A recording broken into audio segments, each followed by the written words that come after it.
বিয়ের দাবিতে প্রেমিকের বাড়িতে অবস্থান নিয়েছে এক কলেজ শিক্ষার্থী। তরুণীর অবস্থানে প্রেমিক রেদওয়ান হোসেন জিয়াদের বাড়ির লোকজন ঘরে তালা দিয়ে সটকে গেছেন।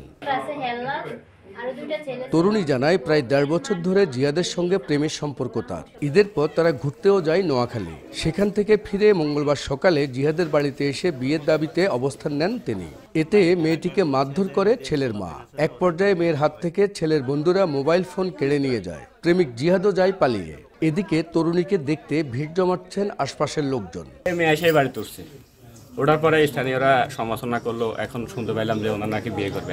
আমাদের বাড়ির এলাকাতে পাশাপাশি একজনের সাথে একজন রিলেশন ছিল, কোথায় ছিল সেটা বলতে পারবো না, কিন্তু কম দেখতেছি যে মেয়ে এখানে বিয়ের দাবিতে অনশন করছে। তরুণীর দাবি জিহাদ তার মান সম্মান নষ্ট করেছে, বিয়ে ছাড়া কোনো উপায় নেই। ওর সাথে আমার সাথে দীর্ঘ বছর ধরে সম্পর্ক, যেমন 1-1.5 বছর ধরে সম্পর্ক। ও আমাকে বিয়ে করার নাম করে এদিক সেদিকে ঘুরতে নিয়ে যাইতো বিয়ে করবে বলে, কিন্তু ও আমাকে বলছে কোর্টে নিয়ে বিয়ে করবে। ও আমাকে বিয়ে করে না, ও আমাকে বাড়িতে রেখে পালাই গেছে। আমি চাইতেছি ও আমাকে বিয়ে করে, আমার যেহেতু ওর কারণে আমার সম্মান চলে গেছে, সবকিছু শেষ। আমি এখন ন্যায্য বিচার চাইতেছি। আমি চাইতেছি ও আমার যেভাবে হোক আমার সম্মান আমার ফিরিয়ে দেবে।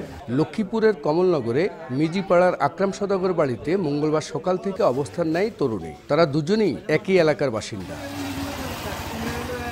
মাজহারুল আনোয়ার টিপু, সময় সংবাদ, লক্ষ্মীপুর।